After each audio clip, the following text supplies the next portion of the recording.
Good morning, everyone. Good morning, Dixon. And welcome back to another session of leveling up your health, wealth, and happiness in life.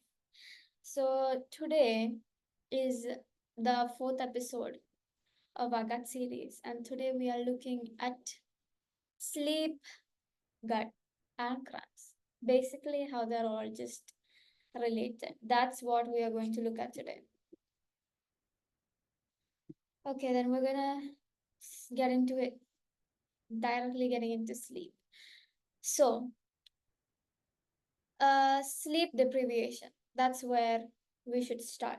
It's not only linked with grumpiness and grogginess, that's relatable, right? We've all been there, but it is also linked to increased risk of chronic diseases. Plus, for all my gym bros and sisters out there, you cannot lift heavy weights if you are behind in sleep. So there was a meta-analysis published in the year 2001 of more than 1 million male and female participants, which suggested that either lack of sleep, uh, that is like less than 6 hours or more than 9 hours, can increase risk of death by 10%. So, we are going to look at some common symptoms of sleep deprivation. First of all, feeling fatigue throughout the day, lack of creativity, then there may be like unwanted weight gain as a result of like lack of sleep. That can increase your appetite and cravings, especially for junk food and like fried food. Then you may start to look old, as your skin will appear bad because of excessive cortisol, that is the stress hormone, which is released during sleep deprivation, which basically breaks down collagen. So this causes skin wrinkling, premature aging, and a lot of other things. You start to see like fine lines and things. Then there will be no energy for working out, exercises, and even your reaction time will be drastically reduced, which means you're a very high risk on the road, especially when you're driving, because you can go off sometimes. Your brain will like try to take these nanosecond sleep. That's why suddenly you go, you fall asleep, and like for a very short second, the brain uh is trying to like manage your lack of sleep by taking that nanosecond of sleep. Then low immunity, your immune system will suffer like very badly, which can make you more vulnerable to like cold, flu. All this sounds scary, but it's true. It is true. So my strong recommendation is to make sleep your priority and like do whatever it takes to get the optimal recommended time between the sacks. So what is like the sweet spot, right, when it comes to sleeping? First things first, as usual, as how it applies everywhere, quality matters over quantity. So like however, like a minimum time period is obviously important. So how much you sleep, um you need like how much sleep you need, like it depends on your age, like how stressful your days are, and like a lot of other things. So as you can see from this chart, a newborn like needs like the most sleep, right? We all know that, like anything between that is 14 to 17 hours. Babies, they're never awake, they're like 24/7, they're mostly asleep, isn't it? So all the parents who are here, generally everybody, we even learned this in school, so we know this, we're all going to agree to this. So a newborn, infant and a toddler, they need the most sleep. So once you become an adult, the recommended sleep period decreases and the range is between like 7 to 9. I wouldn't say 7, but everywhere they say 7. I'd say like stick to 8, 8 to 9 max. So for me, what makes me feel my best is a good consistent 8 hour sleep. I love an 8 hour sleep. And also like keep in mind that I'm talking about undisturbed sleep. You shouldn't be like waking up in the middle of your sleep to drink water or like pee or anything like that. So constant peaceful sleep. Now, why do we sleep? Such a cute picture, isn't it? It's still not clear why we sleep, right? Although it is safe to say that it's like a deeper form of consciousness, and contrary to what sleep scientists used to think decades back about sleep, your brain is fully functional when you are sleeping. And sleep, the most important function, the main function of sleep is to repair and rejuvenate. So, a good night's sleep gets you ready to face the world with a lot of energy and vigor. Like, take anything head on, face anything, any kind of situation. That's what sleep does. Nowadays, if you know, like sleeping less is considered like a trend, like it's a fancy thing like that. Like my friends are like, oh, I slept last night for like only 5 hours, and I only get 5 hours of sleep, and I still work like a stallion every day, and I still wake up early. Another person is like, I don't feel the need to sleep more. Weak people sleep more. No, please never listen to that and consider that as some sort of aesthetic. It's not. The reality is somewhat very much different. And I urge you to take your sleep as seriously as your diet, your nutrition intake, and your training. You going to the gym, you're very regular at that, isn't it? So make it your mission to prioritize sleep, even if it means watching one less episode of your favorite Netflix show. I mean, I've also stayed up late. I'm not gonna lie, I've stayed up very late. Sometimes. Sometimes it's okay. Sometimes it's okay. So first, let's understand what we mean by sleep cycles and the different sleep stages. Okay. So there are four stages of sleep: stage one, two, three, and four, and which are like non-REM, and then there is the REM sleep, that is rapid eye movement sleep. So a sleep cycle consists of all four stages plus the REM sleep. That is what we consider a full one sleep cycle. So each cycle will last from 90 minutes to max 120 minutes, with each stage lasting from 15 to 20 minutes, followed by the REM sleep, obviously, at the end, which can last up to like an hour. So in 7 to 9 hours of sleep, it consists of like 3 to 5 sleep cycles, including 3 to 5 REM sleep cycles. I hope that wasn't confusing. I hope you got that. So also like keep in mind that non-REM sleep, right, happens during the early part of the sleep, usually between hours of 10 p.m. and 1 a.m. So that period is very important. I know right now it's 10 and we're having this meeting, but the other days, keep in mind other days. So that is the time where there is maximum repair and maximum rejuvenation is happening during that time. Like just taking enough RGGL, spirulina, drinking all the beverages that DXN manufactures is not enough. Sleep is also very important. And of course, you should not eat too many processed and junk food. So stage one, what is stage one? This is when your body starts to doze off. Like that is the time we're lying on the bed. We just our eyes are closed and we're just going into sleep. That is that time. So it'll be like 3 to 5 minutes, and sometimes even within seconds. Like when you're like super tired or like napping.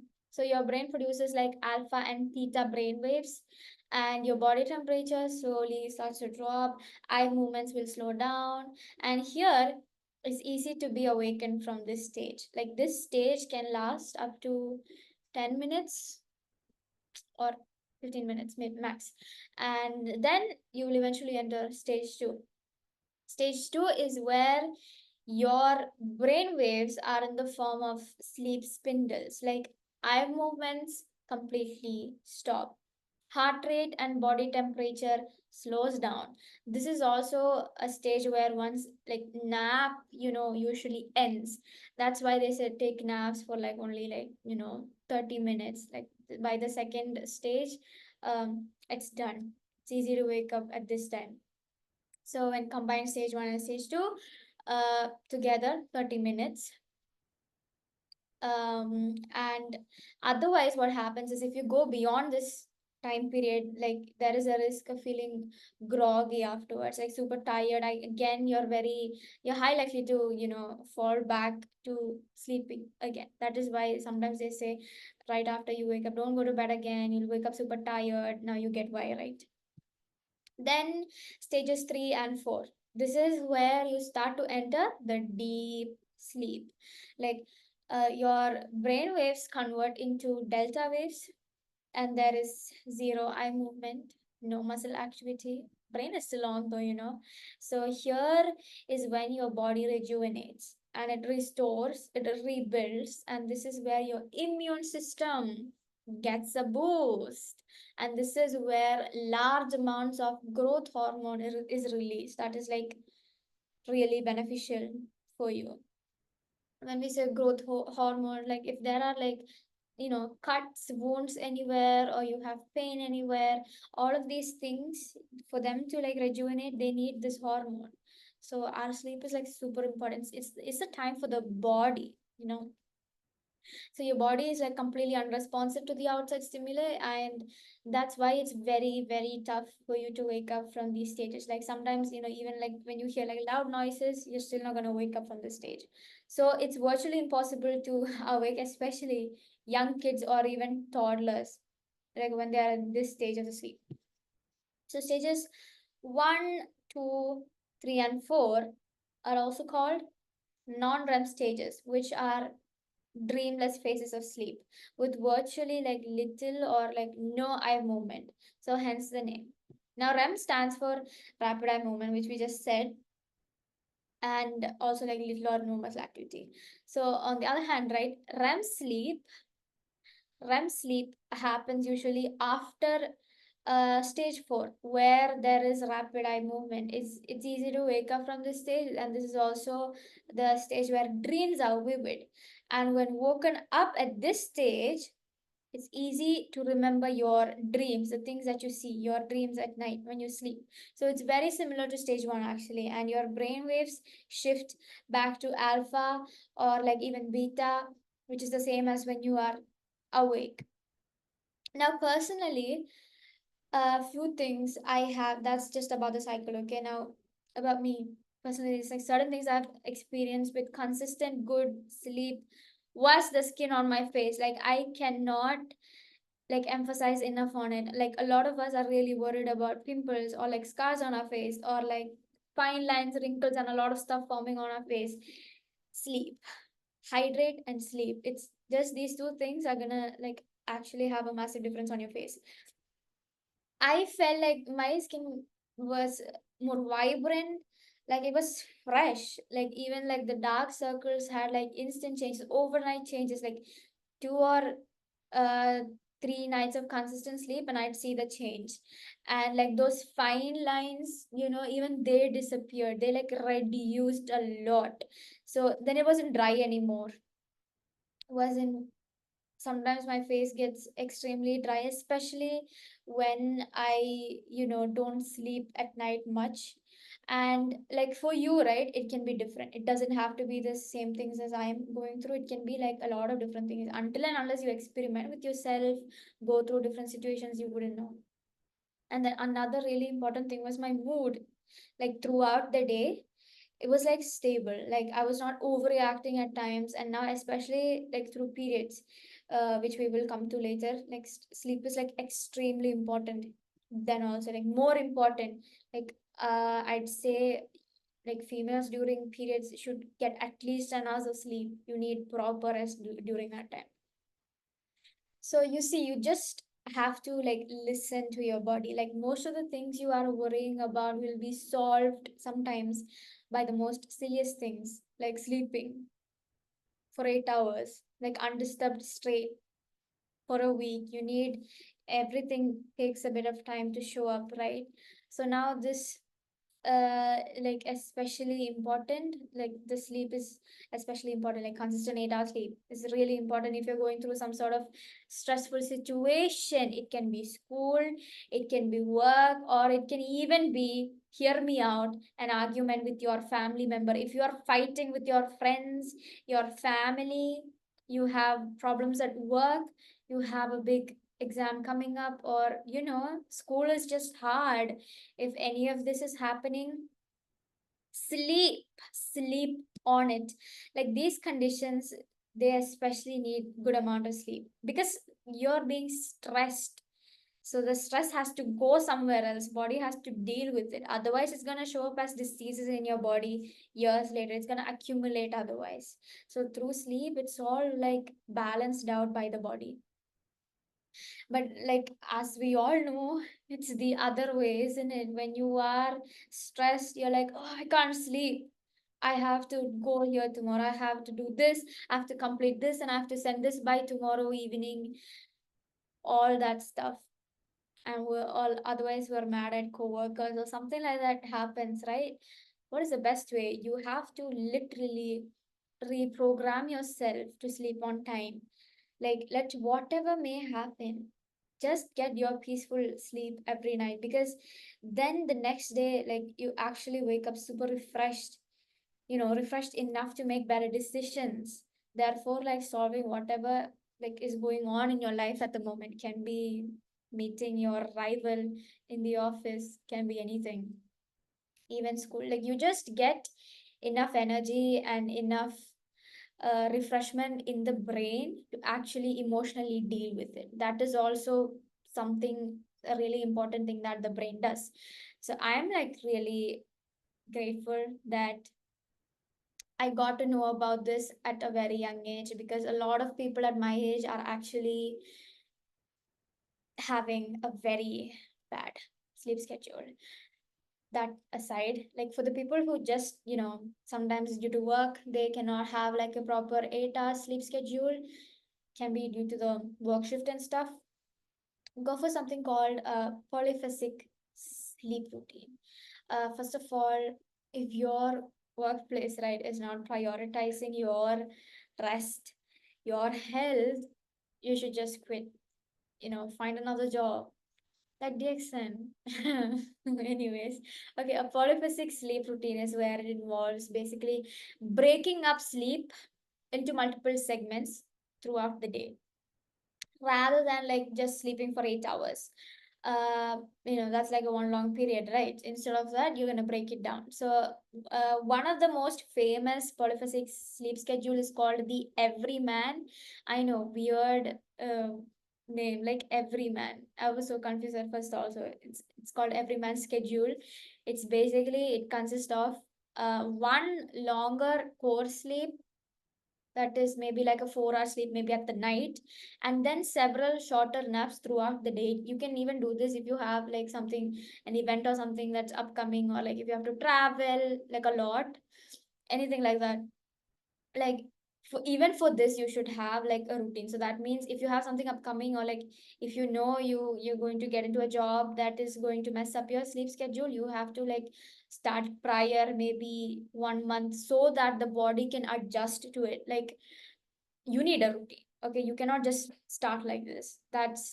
It's not going to be helpful for you, your body. You're not going to get proper rest, proper refreshment in the brain is not going to happen.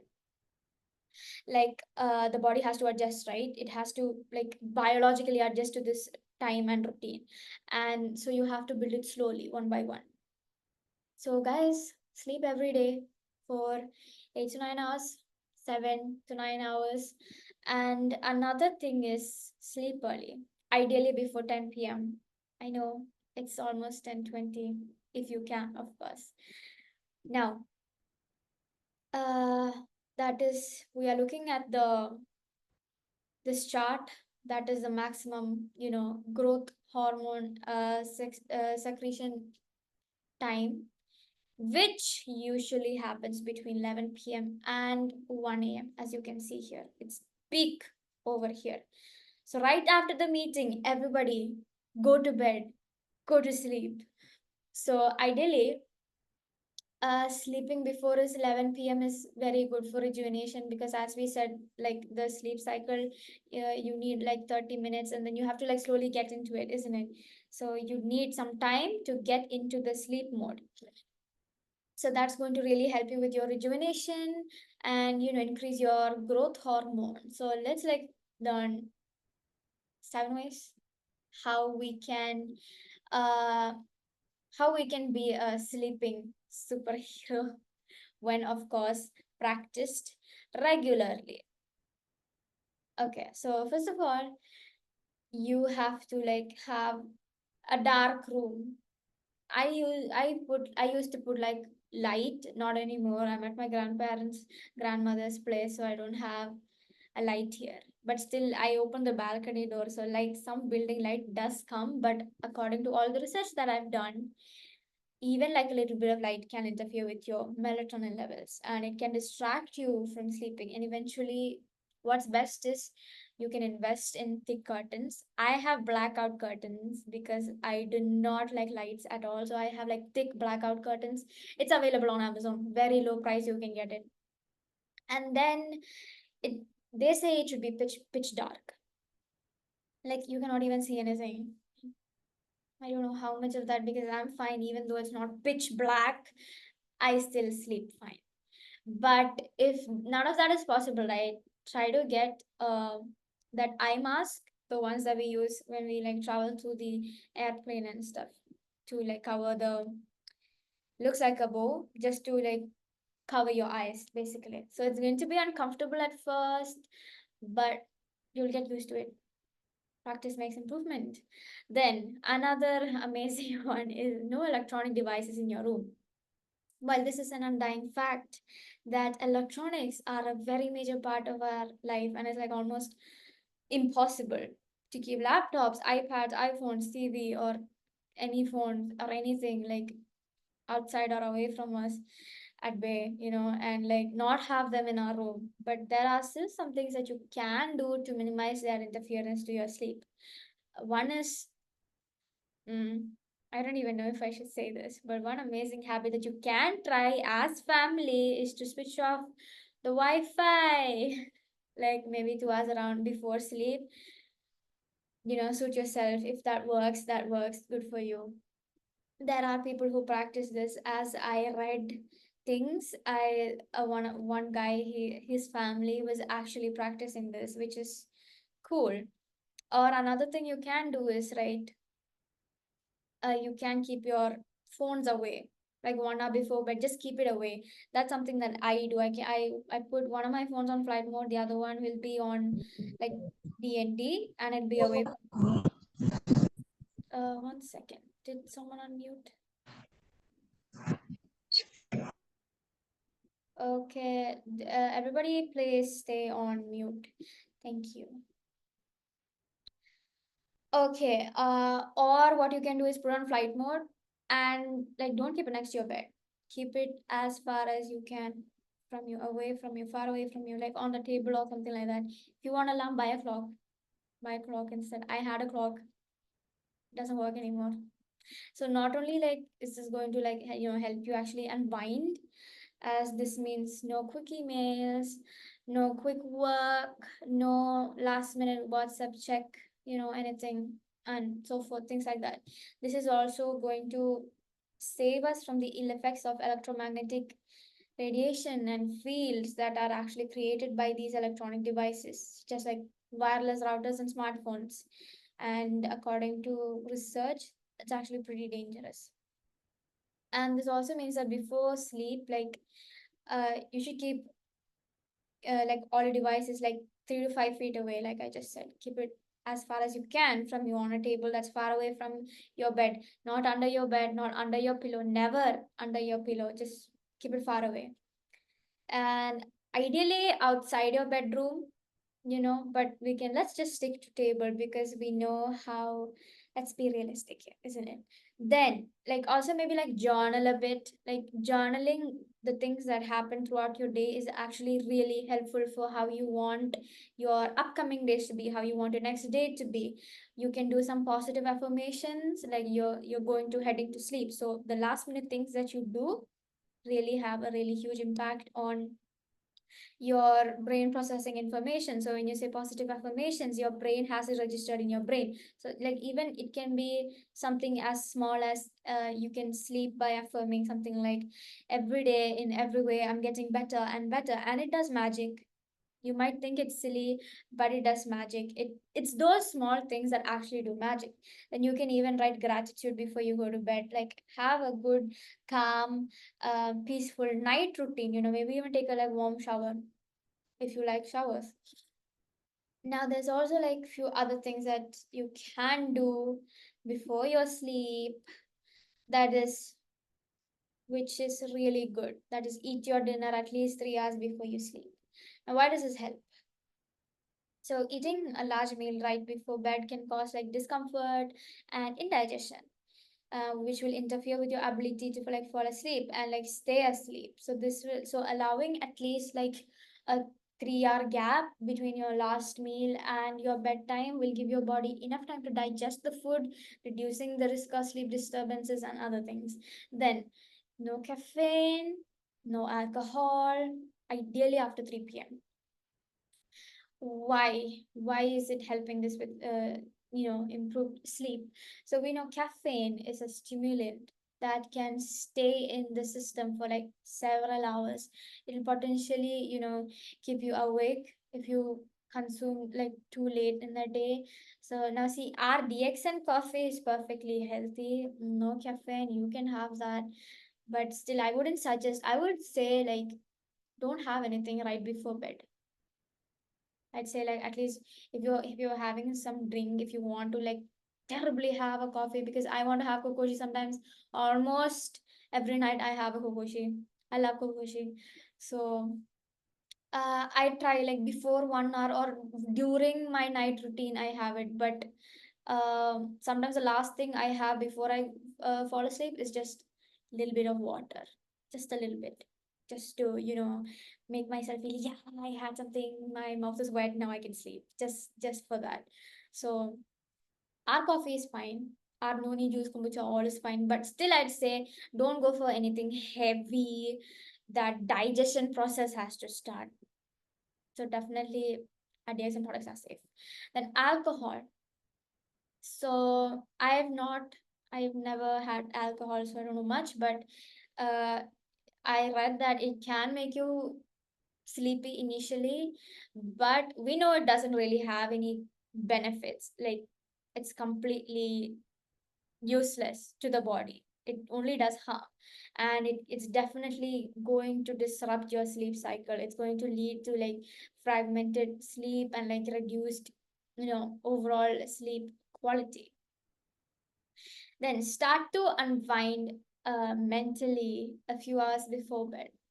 Now, like I said, journaling, like doing something, some relaxing activities, like can be reading. Reading is really good. Read some good stuff before you go to bed, like something can be self-development, can be motivation, it can be sales, it can be how to become leader, or there are so many amazing books out there you can read. You can meditate. Meditation is amazing. You can take a warm bath. It's like it's like a signal to your body that it's time to wind down. This can kind of make it easier to transition into sleep and improve sleep quality by reducing stress and anxiety. Now, having a routine is also helpful for your body. Like it gets the body, like mind and the body are two different things, right? So like when you do the same thing right before you sleep, it's like the body is like, ah, yes, it's sleepy time, release the hormones, like command the brain or something like that. You're also signaling the brain. Now keep your room temperature between 60 to 80 degrees Fahrenheit. Now the body's core temperature naturally drops as you fall asleep. Like I've noticed that, like keeping your bedroom cool and facilitate this process, making it easier to like fall asleep and stay asleep. So temperatures between 60 to 67 degrees Fahrenheit as like generally considered optimal for sleep. Like if you have AC, like like 26 degrees Celsius is good. It's good for me. Do what with you. Sun, the morning sun especially, get sun exposure. Now exposing like to natural light helps regulate your body's internal clock. It's known as the circadian rhythm. So this rhythm controls your sleep wake cycle. And getting enough sunlight, especially in the morning. It's going to ensure that you feel awake during the day and sleepy at night. That's why even like during the masterclass, I said, rise up with the sun and go to bed with the sunset. That doesn't mean go to bed by 6:30. You know what I mean, right? That is what I mean. Anyways, okay, sleep and gut health. We discussed this during the masterclass. Whoever was there, let me know in the chat box um if there are people here who joined for the masterclass. Let me know. Anyways, just to briefly tell you, we know that the gut is home to trillions of bacteria and other microorganisms collectively known as the gut microbiome. And these microorganisms, they play a very vital role in your digestive health, your immune system, and even your brain function. So the gut microbiome produces neurotransmitters like serotonin, which is involved in regulating sleep and a lot of other things, and like even mood. And about 90% of body serotonin, we learned, is produced in the gut. Gut is awesome. So an unhealthy gut, also called as a dysbiosis, can lead to an increased inflammation, which can disrupt sleep patterns. And then chronic inflammation is linked to sleep disorders such as insomnia, sleep apnea. And yeah, so once again, just to like briefly tell you this, a healthy gut, okay, a healthy gut ensures proper digestion, proper absorption of nutrients that are especially essential for sleep, such as the magnesium and vitamin B6. So deficiencies in these nutrients can lead to sleep disturbances. So like the circadian rhythm. So your body's internal clock, which we just went through, it regulates the sleep-wake cycle and also influences the gut microbiome's activity and diversity. So a good sleep helps maintain a balanced gut microbiome. Then digestive processes. So sleep is essential for the digestive system's proper functioning. During sleep, the body repairs and regenerates gut lining cells, which is very crucial, especially for nutrient absorption and overall gut health. Then the microbiome imbalance. So lack of sleep can disrupt the balance of the gut bacteria, leading to dysbiosis, which is an imbalance in the gut microbiome. So this is also associated with various digestive issues, including the IBS, irritable bowel syndrome. Then increased inflammation. Poor sleep increases stress. We know that it increases the cortisol level, which even affects our skin, making us age and look ugly. And it's going to like inflammation, like it's negatively affecting gut health. Then chronic sleep deprivation, it can worsen gut related conditions like Crohn's disease and ulcerative colitis. If you are sick, sleep. Whatever problems that you may be facing, like you might be having a fever, you might be having a flu, a little cold, a cough, throat ache, sleep. Sleep by 10, it's going to do magic. Now, tips to improve our gut health and our sleep together. First of all, we have probiotics and prebiotics, the same things that we know. So simple, isn't it? So, like, as we know, consuming food that is rich in probiotics, it can be yogurt, kefir, sauerkraut, and kombucha, noni, morinchi. We cannot let that go. Then prebiotics, garlic, onions, bananas, they all support a healthy gut microbiome. Have your spirulinas, have your RGs, and have your GS, and have your whole set of Ayurvedic CDs. Then balanced diet. That is a nutritious diet, like eating a balanced diet with plenty of fiber, fruits, vegetables, and whole grains. They all promote gut health and can improve your sleep quality.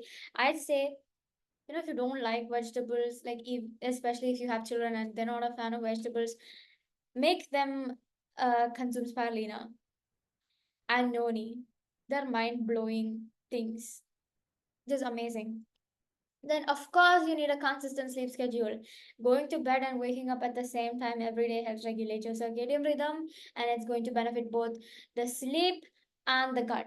And then have relaxation techniques, meditation, gratitude, journaling, deep breathing, yoga. They can all reduce stress, they can all calm the body down, and they're going to positively impact both sleep and gut.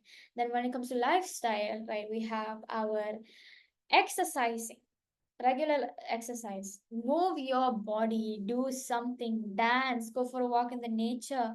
It can be morning walks, evening walks, or even noon walks if it's not too hot outside. They all support gut health, and they can all improve your sleep quality. Then one of the most important ones, that is hydration. Staying hydrated is important for digestion and overall health, nutrient absorption, everything, immune system, keeping your body cool, maintaining the correct body temperature, all contribute to better sleep at night. And of course, your gut health. So the relationship between sleep and gut health is a two-way street. A healthy gut promotes better sleep, and good sleep supports a healthy gut. See, it's a win-win situation. They both help each other. Like everything is related. Everything is related. Like the things that we think are not related are probably the ones that are the most related. So by focusing on a balanced diet, regular sleep pattern, a healthy lifestyle, exercising, drinking enough water, you can improve your sleep and your gut health. Sleep, as in the quality of your sleep. What will this do? This will help you lead a better life, have an adventurous, happy life, leading to like overall well being. Okay, now we are coming to gut and cramps, also known as menstrual cramps, which is so normalized. Like, I don't even understand why that is even a thing. So, if you have sisters, daughters, granddaughters, neighbors, or maybe even girlfriends, whatever it is, this is something that you can, even especially if you're a girl, pay attention to this. We have discussed like this briefly, especially in the last few weeks, and I think in a bit more detail in last Tuesday's masterclass. But I just feel like nobody really gives it much attention, so I've taken it in my hands, like especially like for females, like your period, your that menstrual cycle is like a monthly report. I saw this like on Instagram reel, and this clicked to me when this lady, she said that your period is like a monthly report card, like the ones that you get in your school. You get report cards, right? Like how many marks you got, how you did during this sem, how you did during that. Period is like that for females. Like I don't even know if like men are even lucky enough to have something like this, but your period is like very cool. So if you have painful cramps, it means your body is not getting something as it should be getting. It can be nutrients, it can be sleep, it can be water, rest, or too much aggressive exercise. Don't go lift weights you cannot lift. Like even if you can lift, don't do that. I was once here, that's why I'm saying that. Just don't do that. Like um stick to what you can. Even if you can go above it, still stick to, just be allowed, just be below like what you can be. It's like saying live below your means. Yeah, something like that. Apply that here. Then of course, eating too many processed and packed food can be also like one thing. Then like little changes, obviously you will feel because your body is actually changing, right? Hormones are also switching up. But like having a painful stomach and like feeling nausea, or like um headaches, or like even wild mood swings, and I'm talking wild. One second you're happy, next second you see a duck and you start crying. No, don't normalize it. It's not normal. It is a sign that there is something wrong internally and you have to fix it. Now, for example, yeah, by the way, this is before I started my gut detox routine. I'll tell you exactly what that routine is in a bit. And yeah, so like a year ago, maybe I used to eat everything. It was like a weekly, it was like I was religiously going to eat roasted fried chicken, pizzas, pastas, ice cream, something I will have. Okay, I will. There's a restaurant nearby, so I'll have something. So it was a weekly thing. That's why I said religious, like how we go to church and stuff, every Sunday, like every weekend. I used to have my friend used to be here, we'd go eat fried chicken. So for me, it was like I have backup.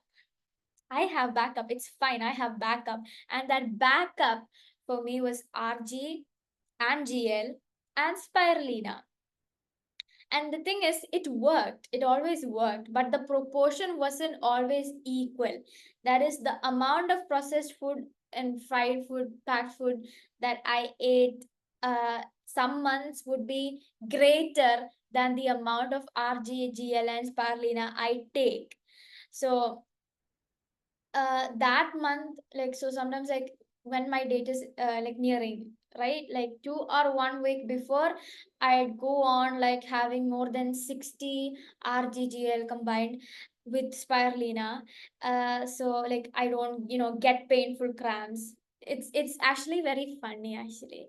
Sometimes it worked because the amount of processed food I ate was less, and like my body, sometimes I won't be able to go, due to some reason. So that's how, like, I stopped eating, like I couldn't get to eat fried chicken. That's what I'm saying.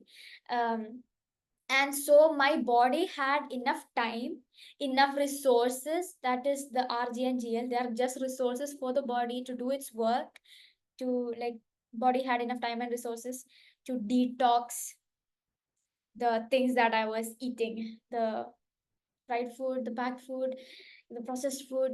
Body had enough time to detox before, I got my period. And like detox and rejuvenate, we cannot forget that. But all months were not like that. So sometimes I would be very arrogant. We've all been there. And I'd be like, well, I have backup. I can eat chicken. I can eat this. I can eat this. Like like every day, right? I'd have like something that's not very healthy. I'd have something. It can be chicken, it can be pasta, it can be pizza, or it can be like chocolate. Something that comes in packed form. So I'll be like, it's fine. I have backup. This box of ice cream is going to be fine. So why is this is especially like while the date is nearing. So trust me, the experience will be horrific, also torturous at some point, to the point that I'd have to like take at least one painkiller. So that time, but for me, I'd wait like till evening until I can no longer handle it, because it's, for me, I'm assessing the things that I'm doing. So for me, that was, even though I had to go through pain, right? It was amazing because it led me where I am today. Like I can help a lot of people through that. So that time, kombucha or like noni, I was not regularly consuming it. Of course, we know the benefits, but when just we know it, but we're not gonna do it. That kind of a stage I was at. Then sometimes I drink it, kombucha especially. If I'm eating fried chicken, I'd have it, because instead of Pepsi and cola, I stopped having them like long back. I do not care what's happening. I'm never drinking those ever again. Like, uh, this much amount was obviously like not enough. Like the RGNGL, right? Compared to the amount of processed food that I ate was not like enough for my body to completely get rid of the pain. And that time, my gut health was also like a pretty mess. This is like quite long back. It's been like more than 6 months since I've been a vegetarian for religious reasons. But yeah, still, a win is a win, right? A win is a win. So even my motion wasn't very smooth. And like the food I'm consuming is obviously going to every part of my body, to my hair, to my skin, to my legs, to my feet, to my nails. It's going everywhere, including my gut and everywhere. So with the little RG and GL, like there's a limit to how much we can eat and drink during the day, right? You can't always constantly eat, you'll burst, right? So like there was a limit for me also, like that. Obviously, I wasn't supplying enough for my body to detox every part of me, including my nails, to my hair, to everything, because like I said, the proportion wasn't equal. I'd have more junk food than RGGL and spy. So naturally, my body could only detox. There was a limit to how much it could detox, so it wouldn't be enough, which explains the painful cramps. So sometimes I used to like, why I had this, I had that, why do I have pain this month? But then obviously it started to make sense eventually. Then I have like pimples from ice creams. If I have ice cream, right, like 2 3 cones, within a week I'd get a pimple. Like, my body never stores anything. It'll show it, it'll put everything out. It never stores anything. And I love my body for that. I feel like it's as soon as I put something, it's releasing whatever is unwanted. Garbage gets released. And I love my skin, my body for that. And then, yeah, used to also have a messed up digestive system. So when I started my gut detox journey, when I started it, it was a game changer. I cannot lie about this, okay? I cannot even joke about this. Like, everything changed. It was as though I shifted to a complete different reality. I actually like to believe um, that I did shift a complete different reality. Was think I was supposed to have a slide here. It's not loading. Okay. Anyways, there is a famous nutritionist, dietitian, and author Rujuta Divekar. I don't know if you know her. You might have seen her. She's pretty famous. I think you can see her. This is her, by the way. Okay. She's also Karina Kapoor's personal dietitian, and I read in this book that she said that kesar Kesar is amazing for PMS symptoms, especially if you have it with soaked raisins. Now, ladies, listen, you might know this, or this is new information, so listen to me carefully. Um, Soaked raisins with kesar is amazing. It is completely going to dissolve a lot of problems. And I actually had badams instead because I wasn't a big fan of raisins. And she has given alternatives also. So if you don't like this, you can have that. I'll come to the book, okay? I'll come to the book. So I noticed a few changes. Like, my cravings, it disappeared. And you have to have this early in the morning. And guys, DXN has what is that? Kesar. DXN has kesar. 1 second, I have to show the slide. Give me a moment. I'll get my slide because I had written the routine and I want to show it to you guys. And give me a second. This is actually where I have written my gut detox routine. Yep, it's here. Like, along with Kesar, that's what I had. Okay, I hope you can see this. Yeah, so before I come to the changes that Kesar brought me, let me just put this. First thing in the morning that I have once I wake up, once I brush my teeth, is I have like a small glass of badam soaked in DX and Kesar. We're getting Kesar. God just recently launched. It's amazing. Girls and guys, both, everybody have it. What do you do? Before, like the night before, right? Take a small glass of water and like keep it, like do it before the night. Like, it has to stay for a while. That's why it's called soaked. So 8 hours is gonna be there, and the color of the water is going to change. It's going to be slightly yellow. Like, put like 3 to 5 strands, you know. And then 15 minutes later, I'd have a whole bottle of kombucha because this is my complete, like a 30-day gut detox, especially if I feel like my gut isn't doing very well, or I need, new gut diversity, microbiome diversity. I go for this. And then 45 minutes later, I'd have my breakfast. So, like, wake up early also, like, wake up with the sun, and get the fresh sun early morning, fresh air and fresh sun also. Then, if I'm having food from outside, I'd have a cup of DX and noni juice. This much of noni, this much of water, mix it, and I have it. And I love it. Like, it's so easy for me. And romanticize it if, it's hard for you to, like, drink noni. Like, some people may not like the taste, but you're gonna get used to it. At first, I wasn't a big fan, but now I love it because the kind of benefits it has, right? It's about everything. It's about everything, the taste, everything, smell for me. Then after my light dinner, like I said, usually it's a salad or sometimes I eat chapati. So after my dinner, I have like noni or morichi. It's alternative. Like yesterday I had noni, day before yesterday I had morichi. So today I'm going to have morichi again before I go to bed. So like that. So this is how like my gut detox routine is. Now, I'd say if you have problems, right, with your, like, this is between us, the DX and family guys only. Like, if you have like um any problem with your gut, like which is a bit too much, maybe you have constipation or like diarrhea or like too much gas, or like after eating you're constantly feeling full, I'd say go for like noni, mostly noni. Like every meal, after every meal, have noni. Now, if you're having fried chicken or like burgers, pizzas, have noni. Have noni instead of Pepsis and Cola. It's really bad. Like this is going to help you with your digestion and help you with your help the good gut bacteria. Okay, so that's about that. It's very simple. This is going to create magic actually. Now coming back to the Kesar and stuff. Oh yeah, I really urge everybody to read this book. It's called The 12-Week Fitness Project.